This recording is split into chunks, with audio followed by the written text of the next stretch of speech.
Praise the Lord. அல்லேலூயா. எத்தனை பேர் சந்தோஷமா இருக்கீங்க? ஆமென். புனித வெள்ளி, அதனால சில துக்க நாளாய் ஒரு சிலர் அதை அனுசரிக்கிறார்கள். ஆனால் நாம் சந்தோஷப்பட வேண்டிய காரியமும் ரகசியமும் இதற்குள்ளே அடங்கி இருக்கிறது. ஆமென். அல்லேலூயா. இயேசு நமக்காக எல்லாவற்றையும் சிலுவையிலே சுமர்ந்து தீர்த்திருக்கிறார். எனக்கு கொடுக்கப்பட்ட வார்த்தை, இரண்டாவது வார்த்தை, லூக்கா எழுதின சுவிசேஷ புஸ்தகம் 23வது அதிகாரம் 39 43 வரைக்கும் வாசிங்க.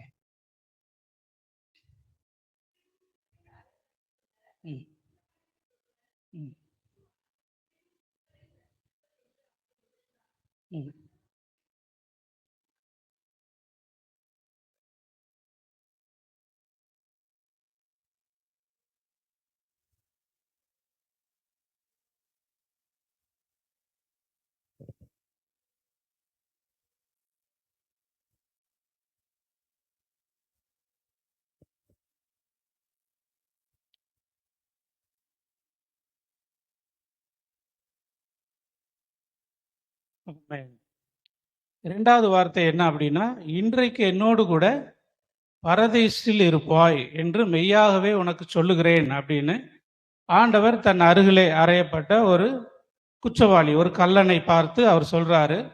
2 பேர் ஆண்டவர் சென்டர்ல இருந்தாரு. இடதுபுறம் ஒருவனும் வலதுபுறம் ஒருவனையும் அங்க அரைஞ்சிருந்தாங்க. இது எல்லாமே ஆண்டவருடைய வாழ்க்கையில ஒவ்வொரு செயல்களும் ஒவ்வொரு காரியங்களும் தீர்க்கதரிசிகளால் எழுதப்பட்டது நிறைவேறும்படி நடந்தது அப்படின்னு இருக்குது. ஏசாயால் நம்ம வாட்ச் 53வது அதிகாரத்துல ஒரு வசனம் எப்படி போட்டிருக்குன்னா, அவர் அக்கிரமக்காரரில் ஒருவராக எண்ணப்பட்டார். அப்ப பாக்குறவங்க இவரும் எப்படிப்பட்டவர் தான், குற்றவாளி அப்படின்னு சொல்றதுக்காக அவர் என்ன பண்ணாங்க, 2 தவறு செய்த திருடர்கள் மத்தியில இயேசுவை என்ன செஞ்சாங்க, அரைஞ்சாங்க. அப்ப இந்த சம்பவம் நம்ம வாசிச்சோம். அதுல பாத்தீங்கன்னா அந்த 2 பேருக்குள்ள ஒரு கன்வர்சேஷன் நடந்துட்டு இருக்குது. இயேசு கிறிஸ்து இரண்டாவதாக சொன்ன வார்த்தை என்ன அப்படின்னா, அந்த மனம் திரும்பின அந்த திருடனை பார்த்து சொல்றாரு, இன்றைக்கு நீ என்னோடு கூட பரதேசியில் இருப்பாய். அவனோட பேசுகிற ஒரு வார்த்தை. அந்த இன்னொரு திருடன் என்ன சொன்னா அப்படின்னா, நீ உண்மையிலே தேவகுமாரனா இருந்தேன்னா முதலாவது நீ என்ன பண்ணு, உன்னைய முதல் நீ காப்பாத்திக்க, அதுக்கப்புறம் நீ என்ன பண்ண, முடிஞ்சா எங்களையும் காப்பாத்து அப்படின்னு சொல்லி பாருங்க. சிலுவையில் அறையிறது அப்படின்றது ஒரு கொடுமையான ஒரு காரியம், வேதனை மிகுந்த காரியம். அவன் எல்லாமே தப்பு பண்ணவன ஒருத்தன் சிலுவையில் அடிச்சிருக்கிறாங்க. அப்படி சிலுவையில் தொங்கி உயிர் போகிற நிலைமையிலையும் அவனுக்கு எவ்வளோ ஒரு கிண்டல் பாருங்க. இவரை எப்படி இயேசு கிறிஸ்துவை எல்லாருமே ஒரு பழியா ஒரு ஒரு ஒரு கேலி பொருளா பார்த்து அவரை பார்த்து அப்படி சொல்றான். அப்ப அருகில் இருக்கிற இன்னொரு திருடன் என்ன சொல்றான் அப்படின்னா, அவனை கடிந்து கொண்டு அப்படின்னு இருக்கு. அந்த இன்னொரு திருடனை கடிந்து கொண்டு என்ன சொல்றாரு அப்படின்னா, நம்மெல்லாம் செஞ்ச தப்புக்காக அடிக்கப்படுறோம்டா, அவர் இது வரைக்கும் ஒண்ணுமே செய்யலை. ஏன் அப்படின்னா, ஒரு கல்லனை சிலுவையில் அடிச்சு கொண்டு போகும்போது பெரும்பாலும் பார்த்தீங்க அப்படின்னா ஒரு பெருமளவு கூட்டங்கள் அவங்க அதை வேடிக்கை பார்க்கலாம், நிறைய பேர் வரமாட்டாங்க. ஏன்னா அடிச்சு கொண்டு போடப்படுறதை யாரு, திருடன் தான். அந்த திருடனுக்கு வேண்டியவர்கள் குடும்பத்தினர் அதை பார்க்கறதுக்கு வரலாம். இல்லைன்னா அங்கே வேலை வெட்டி இல்லாமல் யாராவது இருந்தாங்கன்னா அவங்க இதை பார்க்கறதுக்காக வருவாங்க. ஆனால் இயேசுவை கொண்டு போகும்போது ஒரு திரள் கூட்டம் அங்கே சென்றது. இயேசுவை சிலுவையில் அடிக்கிற வரைக்கும் அந்த கூட்டம் அங்கே சுற்றி நிற்கிது. அவருடைய அம்மா இருக்காங்க, சீச்சர்கள் இருக்காங்க, அநேக கூட்டம் இருக்குது. இந்த திருடர்களுக்கு அதான் ஒரு ஆச்சரியம். இத்தனை பேர் மத்தியில் இவர் இவ்வளோ பேர் வந்திருக்காங்கன்னா எவ்வளவோ நன்மைகளை இவர் என்ன செஞ்சிருக்கிறாரு. இவர் நன்மை இவன் சொல்றான், எனக்கு வாய்ப்பு கிடைக்கல உங்கள்கிட்ட பார்க்க, உங்களை பேச, நீங்கள் செஞ்ச அநேக அற்புதங்களை எல்லாம் பார்க்கும்போது இவங்க என்ன பண்ணிட்டு இருப்பாங்க, திருடிட்டு இருந்திருப்பாங்க, ஏதாவது தவறு செஞ்சுட்டு இருந்திருப்பாங்க. அவர் வார்த்தையை கேட்கவும் வாய்ப்பு இல்லை, அவர் செய்த அற்புதங்களை பார்க்கவும் நேரம் இல்லை. ஏன்னா அவ்வளோ பெரிய ஒரு காரியங்களை செஞ்சுட்டு இருந்த அந்த திருடர்கள் இப்போ என்ன சொல்கிறான் அப்படின்னா, நீங்கள் உண்மையிலே பிதாவுடைய குமாரனாக இருந்தீங்கன்னா, மேசியாவா ரட்சகராக இருந்தீங்கன்னா, நீங்கள் என்ன பண்ணுங்க, நீங்கள் உங்கள் ராஜ்யத்தில் வரும்போது என்னை என்ன பண்ணுங்க, நினச்சிக்கங்க அப்படின்னு சொல்கிறார். அப்படி சொல்லும் போது ஆண்டவர் என்ன சொல்கிறாருன்னா, இன்றைக்கு நீ என்னோடு கூட பரதீசில் இருப்பாய். இங்கிலீஷில் பார்த்தீங்கன்னா, today you will be with me in paradise அப்படின்றாங்க. இந்த பேரடைஸ் அப்படின்னா அதை பற்றி தான் இன்னைக்கு பார்க்க போகிறோம். அதுலேருந்து ஒரு 3 காரியத்தை நான் உங்கள்கிட்ட பேச போகிறேன். பரதேசில் இருப்பாய் அப்படின்னா பரதேசம், பேரடைஸ் அப்படின்னு இருக்குது இல்லையா. இது ஒரு சில இடங்கள் எப்படி இருக்குது அப்படின்னா 3ஆம் வானம் அப்படின்னு சொல்லப்பட்டிருக்குது. அங்கே முதல்ல மரித்தவர்கள் அங்கே என்ன செய்வாங்கன்னா ஆத்துமா இளைப்பாருமா. எது நாள் வரைக்கும் அப்படின்னா நியாய தீர்ப்பு நாள் கொடுக்குற வரைக்கும் நம்முடைய ஆத்துமாக்கள் எங்கே இருக்கும் அப்படின்னா அந்த பரதேசத்தில் இளைப்பாறிட்டு இருக்கும். அதுக்கப்புறம் நியாய தீர்ப்பு, த டே ஆஃப் ஜட்ஜ்மெண்ட்னு ஒன்று வந்து அதுக்கப்புறம் தான் நாம் தேவனோடு இருப்போம் அப்படின்னு. அது வரைக்கும் சில இந்த ஆபிரகாமின் மடின்னு சொல்கிறாங்க, பரதேசம் சொல்கிறாங்க. இதுக்கு பல அர்த்தங்கள் இருக்குது. சரி, வேதத்தை தியானிச்சு போகும்போது ஒரு 3 இடங்கள்ல இந்த காரியங்கள் சொல்லப்பட்டிருக்குது. அப்போ ஆண்டவர் அவனை பார்த்து வாக்கு பண்ணுறாரு, இன்னைக்கு நான் எங்கே போக போகிறேன், அங்கே போக போகிறேன், இன்னைக்கு நீ என்ன பண்ண போகிற, என் கூட இருப்ப. முதல்ல இயேசு கிறிஸ்து மரித்து போகும்போது முதல்ல போன சோல் யார், ஆத்துமா யாருன்னா இந்த கூட அறையப்பட்ட இந்த கல்லன் தான். ஆமென். அவனுக்கு எவ்வளோ ஒரு பாக்கியம்னு பாருங்க. இது எதனால கிடைச்சிச்சு அப்படின்னா மனம் திரும்புகிறதற்கு அவன் விட்டு கொடுத்தான். அவன் அந்த சான்ஸை என்ன பண்ணிட்டான், பயன்படுத்திக்கிட்டான். உண்மையான ஒரு மனம் திரும்புதல். இன்னொருத்த என்ன சொல்றான், சூழ்நிலையை பார்க்குறான். இவரால் எப்படி நம்மளை காப்பாற்ற முடியும், இவரே பாவம் பரிதாபமாக இருக்காரு, இவர் எங்கிட்ட நம்மளை காப்பாற்ற போறாருன்னு சொல்லி அவரை வந்து கிண்டல் பண்றான். ஆனால் இந்த திருடன் என்ன பண்றான் அப்படின்னா அவர் ஒரு தீமையும் அவர் செய்யலை. அவர் இடத்துல எந்த வஞ்சனையுமே இல்லை. அவர் இருக்கிற நாள்லாம் நன்மை தான் செஞ்சாரு. யாரோடனே அவர் திருடலை, யார் குடும்பத்தையும் அவர் கெடுக்கலை.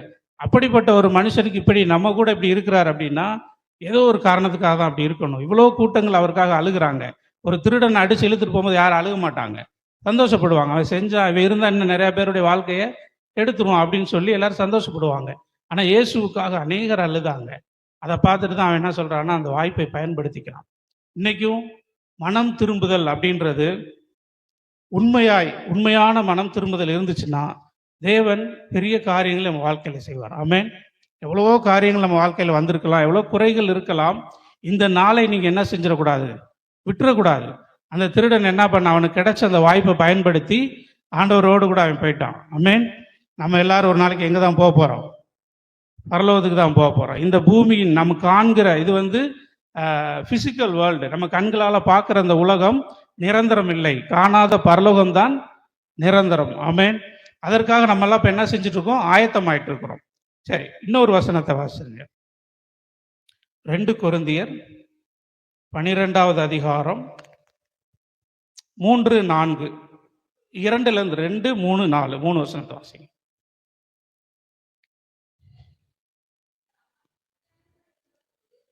இல்ல 2 கொரிந்தியர். ம் ம் ம் கிறிஸ்துவுக்குள்ளான ஒரு மனுஷனை அறிவேன், அவன் 14 வருடத்திற்கு முன்பதாக 3ஆம் வானம் வரைக்கும் எடுத்துக்கொள்ளப்பட்டான்.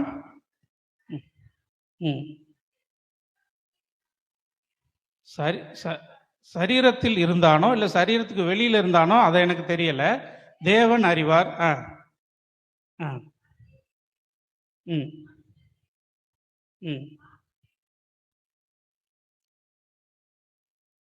அந்த மனுஷன் எங்க எடுத்துக்கொள்ளப்பட்டாராம், பரதேசத்திற்கு எடுத்துக்கொள்ளப்பட்டு வாக்கு மனுஷர் பேசப்படாததும்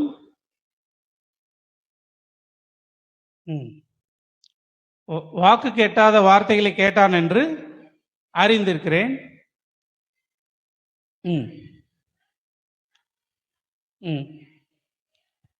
சரி, இப்ப இங்க பவுலை பத்தி சொல்றாரு. பவுல் வந்து தேவனுக்கு விரோதமா வாழ்ந்த ஒரு மனுஷன்.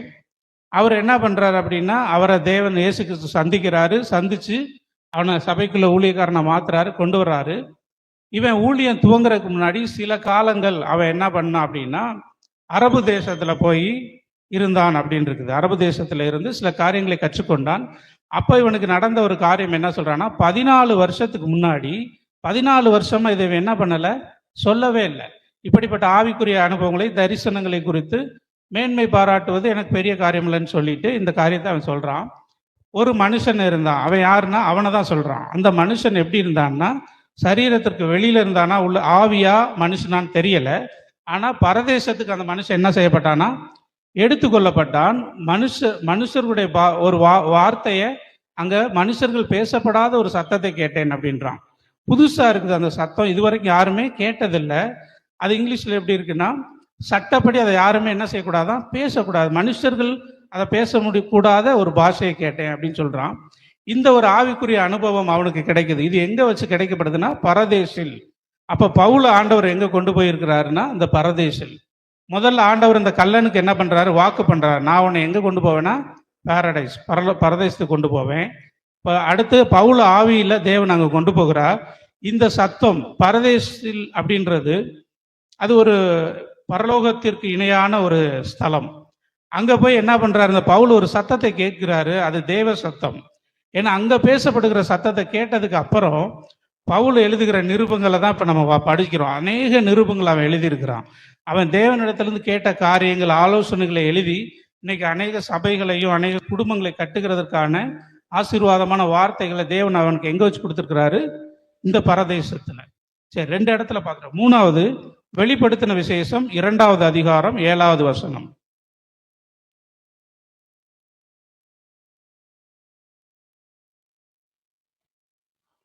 ம் ம் ம்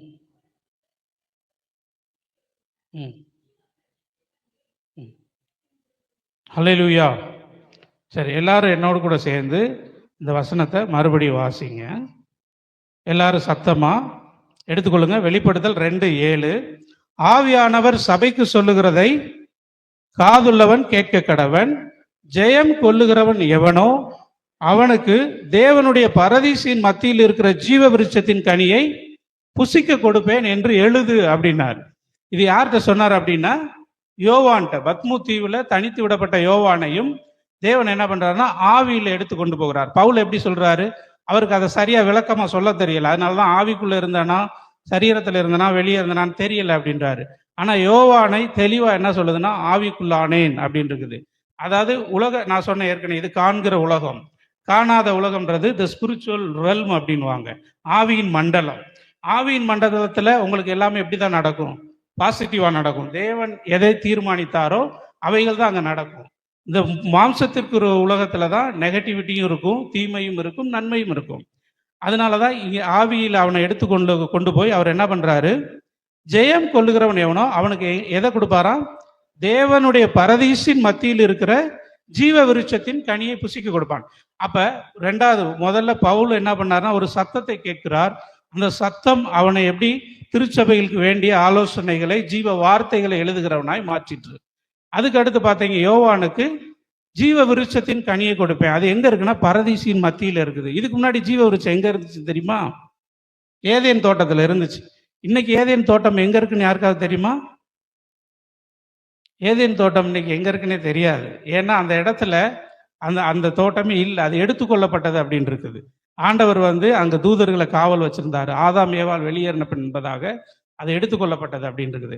அந்த எடுத்துக்கொள்ளப்பட்ட ஏதேன் தோட்டத்தை தான் இதை என்ன சொல்றாங்கன்னா பரதீசின் மத்தியில் இருக்கிற ஜீவ விருட்சம். அப்ப ஆதாமும் ஏவாளும் எதை புசிச்சிருக்கணும், ஜீவ விருட்சத்தை புசிச்சிருந்தா அவங்களுக்குள்ள ஜீவன் இருந்திருக்கும், சாவாமை இருந்திருக்கும். ஆனா சத்துரு வஞ்சித்து அவங்களை என்ன பண்ண வச்சுட்டா, நன்மை தீமை அறியத்தக்க கனியை சாப்பிட வச்சுட்டான். இப்ப ஜெயம் கொள்ளல், அவங்க தோத்துட்டாங்க இல்லையா. தோத்ததுனால என்ன ஆயிடுச்சுன்னா நன்மையும் தீமையும் மாம்ச கண்கள் திறக்கப்பட்டு இந்த உலகம் எப்படி ஆயிடுச்சு, நன்மையும் உண்டு தீமையும் உண்டு, அப்படித்தானே, ஆசீர்வாதம் உண்டு சாபம் உண்டு உலகத்துல. ஆனா இயேசு சொல்றாரு, இன்னைக்கு நீ என் கூட எங்க இருப்ப, பரதேசியில் இருப்ப. அப்படின்னா உன்னுடைய முற்பிதாக்கள் நான் முதல்ல என்ன நோக்கத்தோட படைச்சு வச்சனோ அவன் இழந்து போன அந்த ஸ்லாக்கியத்தை நீ இன்னைக்கு என்ன பண்ணுவ, பெற்றுக்கொள்ள போற. ஆமென், அல்லேலூயா. இயேசுவை விசுவாசிக்கிற மனம் திரும்புகிறவர்களுக்கு அவர் எப்படியெல்லாம் அவர் ஏற்படுத்தினாரோ அந்த நன்மைகளை நம்ம என்ன செய்வோம், பெற்றுக்கொள்வோம். உணர்வு உள்ளவர்களாய் இருக்க வேண்டும். உணர்வற்ற திருடன் இழந்து போனான். உணர்வு உள்ள மனம் திரும்பி இந்த வார்த்தைகளை உணர்ந்து நீங்க மாறுவீங்கன்னு சொன்னா ஆண்டவர் உங்களை என்ன பண்ணுவாரு, உன்னதத்திலே உட்கார வைப்பார். ஆமென், அல்லேலூயா. சரி, இப்ப 3 விஷயத்தை பார்த்துருக்கோம். ஆண்டவர் பரதேசத்தை வாக்கு பண்ணினார். பவுல் அங்கே போய் சில சத்தங்களை கேட்டான். 3வது, ஜீவ விருட்சத்தின் கனியை புசிக்க கொடுப்பேன். இப்ப ஜீவ விருட்சத்தின் கனியை புசிக்கணும்னா நம்ம என்ன பண்ணணும், ஜெயிக்கணும் இல்லையா. ஜெயிக்கிறவன் தான் இதை போய் இது பண்ண முடியும். சரி, இது முதல்ல இந்த 2வது அதிகாரம் வெளிப்படுத்தும் விஷயத்துல எபேசு அப்படின்ற ஒரு சபைக்கு எழுதுகிற ஒரு காரியம். 7 சபைகளை பத்தி ஆண்டவர் எழுத சொல்றாரு. அதுல ஆசியாவில் இருக்கிற 7 சபைகள் இருக்குது. ஆசியாவில் 7 சபை, இந்த சபை எங்கேயாவது இருக்குதா அப்படின்னா நமக்கு தெரியாது. ஆனால் இந்த காரியங்கள் சம்பந்தப்பட்ட சபை அப்படின்னாலே ஜனங்கள். இந்த 7 சபைக்கும் சில காரியங்கள், சில ஆலோசனைகள், சில ஆசீர்வாதங்கள், சில எச்சரிப்புகளை தேவன் நமக்கு கொடுத்திருக்கிறார். இது யாருடைய வாழ்க்கையெல்லாம் தொடர்புடையதா இருக்குதோ அவங்க தான் அந்த சபை. ஆமென், அல்லேலூயா. சரி, அந்த சபையின் காரியங்களை நான் வாசிக்கிறேன். எபேசு சபைக்கு சொல்லப்பட்ட காரியம். இந்த வார்த்தைகள் உங்களுக்கு சம்பந்தப்பட்டு இருந்துச்சுன்னா அது நீங்க தான் இந்த சபைக்குரியவர்கள். அப்ப நீங்க ஜெயிக்கிறதுக்கு என்ன செய்யணுமோ அந்த காரியத்தை நீங்க செய்ய வேண்டும். உன் கிரியைகளையும் உன் பிரயாசத்தையும் உன் பொறுமையையும் நீ பொல்லாதவர்களை சகிக்க கூடாமல் இருக்கிறதையும் அப்போஸ்தலர் அல்லாத தங்களை அப்போஸ்தலர் என்று சொல்லுகிறதை நீ அவர்களை பொய்யர் என்று கண்டறிந்ததையும் நீ சகித்து கொண்டிருக்கிறதையும் பொறுமையா இருக்கிறதையும் என் நாமத்து நிமித்தம் இலைப்படையாமல் பிரயாசப்பட்டதையும் அறிந்திருக்கிறேன். ஆமென், அல்லேலூயா.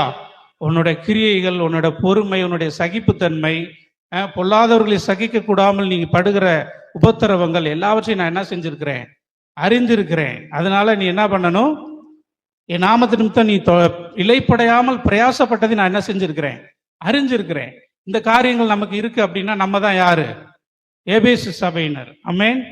சரி, அடுத்து ஆண்டவர் கேட்கிறார். இப்ப நம்முடைய காரியங்களை சொல்றாரு. அடுத்து நம்மள்கிட்ட அவர் எதிர்பார்க்கிறத சொல்றார். அவர் என்ன சொல்றாருன்னா, ஆனாலும் நீ ஆதியில் கொண்டிருந்த அன்பை விட்டாய் என்று உன் பேரில் எனக்கு குறை உண்டு.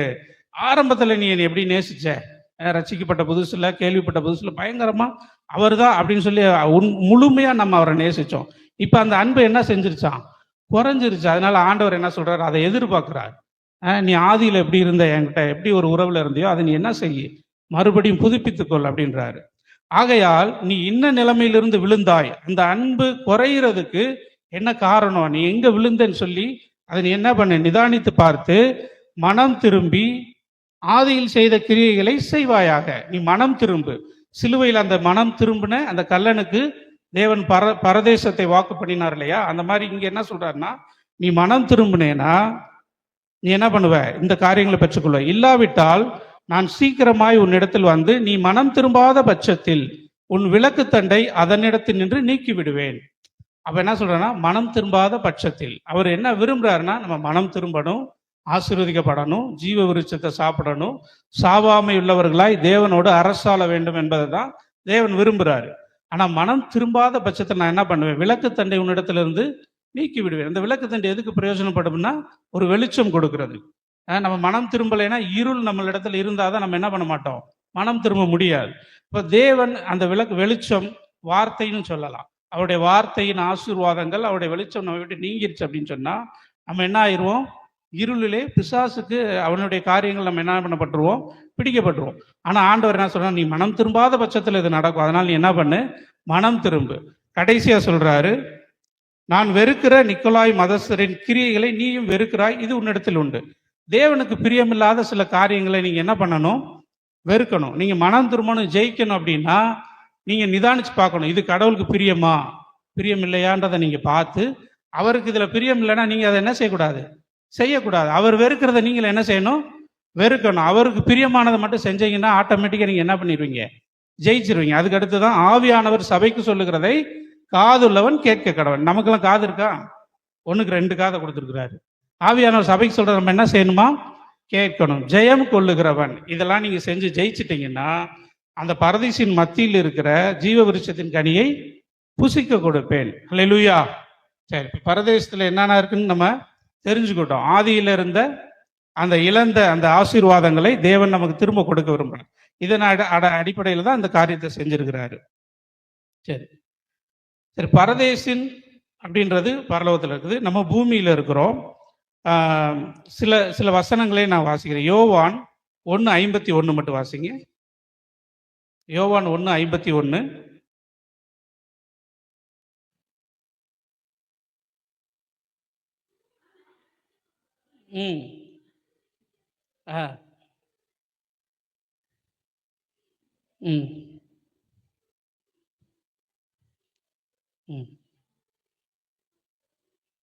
சரி, இயேசு கிறிஸ்து ஞானஸ்நானம் எடுத்த உடனே அவர் சொல்றாரு, இதை ஒரு சீஷன் இடத்துல அவர் சொல்றாரு, பிலிப்பிட்ட நினைக்கிறேன், பிலிப்பிட்ட சொல்றாரு, வானம் திறந்திருக்கிறதையும் மனு மனுஷகுமாரனிடத்திலிருந்து தேவதூதர்கள் ஏறுகிறதையும் இறங்குகிறதையும். இந்த வானம்ன்றது இப்போ நம்ம பார்க்குற வானம் கிடையாது. இது முதலாம் வானம். இதுக்கு மேலே ரெண்டாம் வானம்ன்றது இந்த யூனிவர்ஸ் எல்லாம் இருக்குது இல்லையா, நட்சத்திரங்கள், அந்த கேலக்சிஸ் எல்லாம் இருக்கும். அதுக்கு மேலே இருக்கிறது தான் தேவன் இருக்கிற நகரம் அப்படின்னு இருக்குது. அப்போ இயேசு கிறிஸ்து வந்தவொடனே என்ன பண்ணுறாரு, நம்ம ஹெவனை ஓப்பன் பண்ணுறாரு. ஓப்பன் பண்ணி இது முதற்கொண்டு தேவதூதர்கள் ஏறுகிறதையும் இறங்குகிறதையும் நீங்கள் காண்பீர்கள். ஆண்டவர் இப்போ பூமிக்கு வந்தவொடனே அவர் பரலோகத்திற்கு அவர் தான் என்ன அதிகாரி. அவர் இங்கே வந்தால் அந்த அரசாங்கம் நம்மோட என்ன செஞ்சிடும், இணைக்கப்பட்டுரும். இன்னைக்கு இயேசு கிறிஸ்துவோட இணைச்சிருக்க நம்மளோட பரலோகம் என்ன செஞ்சிருக்குது, இணைக்கப்பட்டிருக்குது. இதே மாதிரி யாக்கோபுக்கும் ஆண்டவர் ஒரு தரிசனத்தை காமிச்சார். பூமியிலேருந்து வானம் வரைக்கும் ஒரு ஏணி இருந்துச்சு. அங்கேருந்து தேவ தூதர்கள் ஏற இறங்க அந்த மாதிரி இருந்தாங்க. ஸோ அப்போ இது எதை குறிக்குது அப்படின்னா, அந்த பரதேசம் தேவனை நம்புகிறவர்களுக்காக அது திறக்கப்பட்டிருக்கிறது. தேவனுடைய பிள்ளைகளுக்காக திறக்கப்பட்டு நீங்கள் அதை சரியாக பயன்படுத்தி ஆண்டவருடைய காரியங்களை பெற்றுக்கொண்டீங்கன்னா அது நம்மளுக்கு எப்படி இருக்கும், ஆசீர்வாதமாக இருக்கும். சரி, இயேசு கிறிஸ்துவ சிலுவையில் அடித்தாங்க. பயங்கரமான ஒரு அவமானத்துக்குள்ள அவரை கொண்டு போனாங்க. 3 விதமான காரியங்களை செஞ்சாங்க. ஒரு மனுஷனுடைய வாழ்க்கையில் நடக்கக்கூடாத 3 காரியம் இயேசுடைய வாழ்க்கையில் நடந்துச்சு. என்ன நடந்துச்சு அப்படின்னா, பப்ளிக்கா பொதுவில் வச்சு எல்லாரும் முன்னாடியும் இயேசுவை கன்னத்தில் அறைந்தார்கள். ஆமேன். தெரியும்ல, இதெல்லாம் வார்த்தை இருக்குது. ஒரு பப்ளிக்கா பொதுவில் வச்சு ஒருத்தர் கன்னத்தில் அறைகிறாங்க அப்படின்னு அது எவ்வளோ ஒரு அவமானமான விஷயம். நம்ம ஏற்றுக்கொள்வோமா? நம்மளால முடியாது. அது அவமானம். தனியாக அடிக்கிறது வேற, பொதுவில் வச்சு அடிக்கிறது. ஊர் தேசம் எல்லாம் அந்த ஊரே பார்த்துட்டு போது இயேசுவை கன்னத்தில் அறைந்தார்கள். அந்த அவமானத்தை அவர் சகித்து கொண்டார். 2வது என்ன நடந்துச்சுன்னா, அவர் முகத்தில் உமிழ்ந்தார்கள், காரி துப்புனாங்க. அது அதை விட பெரிய அவமானம் இல்லையா? பொதுவில் வச்சு ஒரு 1000 பேர் முன்னாடி முகத்தில் காரி துப்புறதுன்றது ஒரு பெரிய அவமானம். அதையும் இயேசு என்ன செஞ்சாரு, நமக்காக சகித்தார். கடைசியா ஒரு அவமானம் என்ன அப்படின்னா, சிலுவையில் அவரை நிர்வாணமாய் அறைந்தார்கள் இருக்குது. இன்னைக்கு நம்ம போட்டோல எல்லாம் பார்க்குறோம், அதில் ட்ரெஸ் போட்டிருக்க மாதிரி இருக்குது. ஆனால் அங்கே திருடர்களுக்கு எப்படிப்பட்ட தண்டனை கொடுப்பாங்க அப்படின்னா, அடிக்கிறது, கொடுமைப்படுத்துறதெல்லாம் கடந்து அவரை வஸ்திரம் இல்லாமல் தான் அறைவாங்க. உங்களுக்காகவும் எனக்காகவும் இயேசு என்ன பண்ணார், அது அவமானத்தின் உச்சம். எல்லாரும் முன்னாடி இயேசு என்ன பண்ணார், நிர்வாணமாய் தொங்கினார். அதையும் இயேசு என்ன பண்ணார், சகித்து கொண்டார். பிசாசும் அவருடைய கூட்டமும் என்ன நினைச்சிருச்சு அப்படின்னா, இது எங்க நடந்துச்சுன்னா பிசிக்கல் வேர்ல்டில் நடந்துச்சு. நம்ம கண்ணார பார்க்குற உலகத்தில் இந்த காரியங்கள் நடந்துச்சு. பிசாசு அவன் கூட்டமும் ஆரம்பத்திலிருந்தே இவர் தான் தேவகுமாரனா இருப்பாரோன்ற சந்தேகம். நீ தேவனுடைய குமாரனே ஆனால் உப்பரியின் மேலேருந்து என்ன செய்ய குதினாங்க. அப்போ இவர் தேவகுமாரனான்னு தெரியல. ஆனால் இவர் என்ன செய்யணும், அழிக்கணும். ஏன்னா இவருடைய செய்கள் இப்படி இருக்குன்னு சொல்லி அவரை அவமானப்படுத்தி, பாடுகளுக்கு உட்படுத்தி, வேதனைப்படுத்தி அழிக்கணுன்றது பிசாசுடைய நோக்கம். அதை பிசாசு என்ன பண்ணிட்டான், செஞ்சுட்டு நம்ம ஜெயிச்சிட்டோம் அப்படின்னு சொல்லி சந்தோஷப்பட்டு இருக்கிறான். இவர் இது எல்லாத்தையும் யாருக்காக சகிச்சாருன்னா, அவருடைய பிள்ளைகளுக்காக அதை என்ன செஞ்சாரு, சகித்து கொண்டார். எல்லாவற்றையும் அவர் ஏற்றுக்கொண்டார். சரி, 2 கொலோசையர் 2வது அதிகாரம், கொலோசையர் 2வது அதிகாரம் 13 முதல் 15 வரைக்கும்.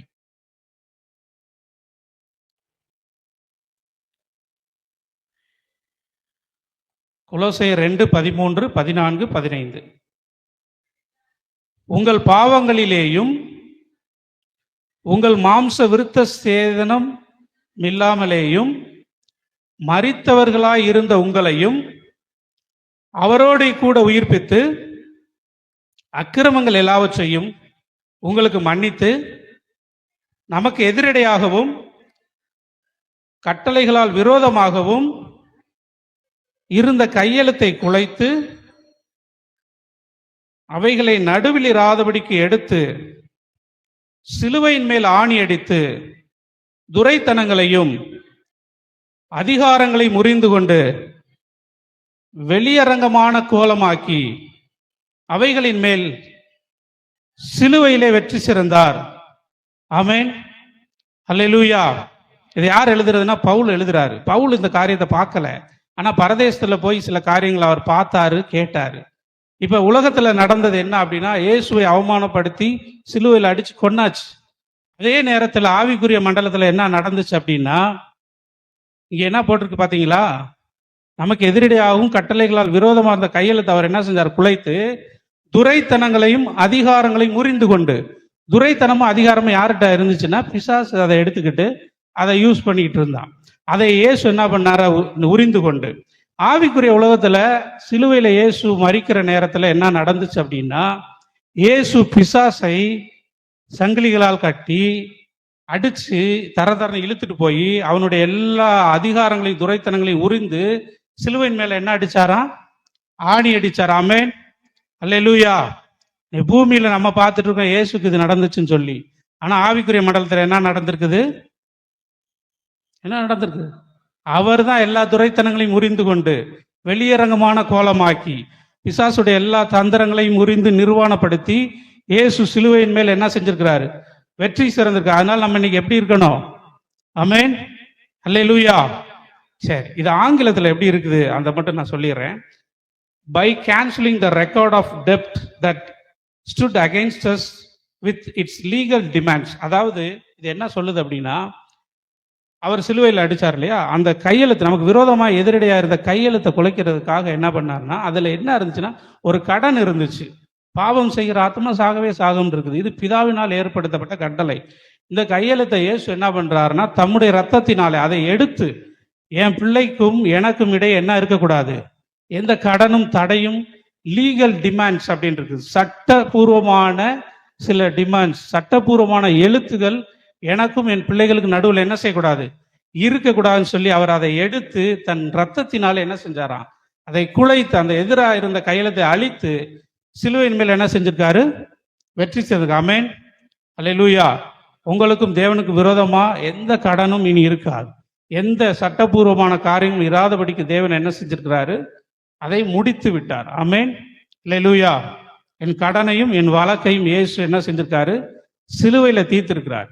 நீ கடனோட வழக்குகளோட இருப்பீங்கன்னு சொன்னா இந்த நாள்ல ஆண்டவர் என்ன செய்வாரு? உங்கள் காரியங்களை மாற்றுவார். ஆமென், அல்லேலூயா.